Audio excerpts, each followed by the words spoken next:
কবর নিয়ে সাপ নিয়ে সবাইকে একই কথাই বলছি।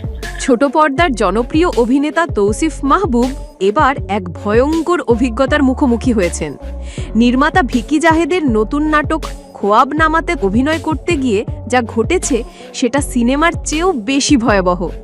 নাটকটির পোস্টারেই চোখ আটকে যায়, কবরে শুয়ে থাকা এক লাশ আর তার চারপাশে ছড়িয়ে ছিটিয়ে থাকা ভয়ঙ্কর সাপ। এই পোস্টারই অনেককে মনে করিয়ে দিয়েছে ছোটবেলার সেই কবরের আজাব ঘরানার আতঙ্ক। কিন্তু জানেন কি, এই ভয়ঙ্কর দৃশ্য শুধুই গ্রাফিক্সে তৈরি নয়। তৌসিফ মাহবুব নিজেই কবরে শুয়েছিলেন রাত ৩টের সময়, আর তার গায়ে ছেড়ে দেওয়া হয়েছিল ৬টি জীবন্ত সাপ। প্ল্যান ছিল 10টা সাপের, কিন্তু ওই এলাকায় আসলে ওই সময় একসঙ্গে 10টা সাপ। আমার চরিত্র ছিল লাশের, আমি নড়তে চড়তেও পারি না, আর ওই অবস্থায় 6টি সাপ আমার গায়ের ওপর দিয়ে হেঁটে যাচ্ছে, কোনোটা মুখের ওপর দিয়ে, কোনোটা ঘাড়ের ওপর দিয়ে।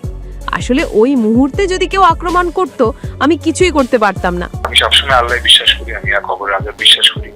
নির্মাতা ভিকি জাহিদ বরাবরই পরিচিত তার সাইকোলজিক্যাল থ্রিলার আর হরর স্টাইলের কাজের জন্য, তাই খোয়াবনামা নিয়ে দর্শকদের আগ্রহ এখন তুঙ্গে।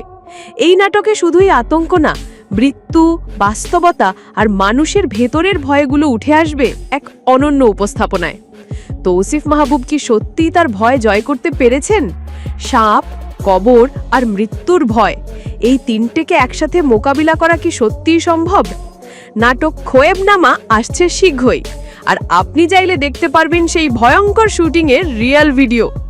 এখনই চ্যানেলটি সাবস্ক্রাইব করুন, ভিডিওটি লাইক দিন আর কমেন্টে জানান আপনি কি সাহস করে 6টা সাপের নিচে শুতে পারবেন।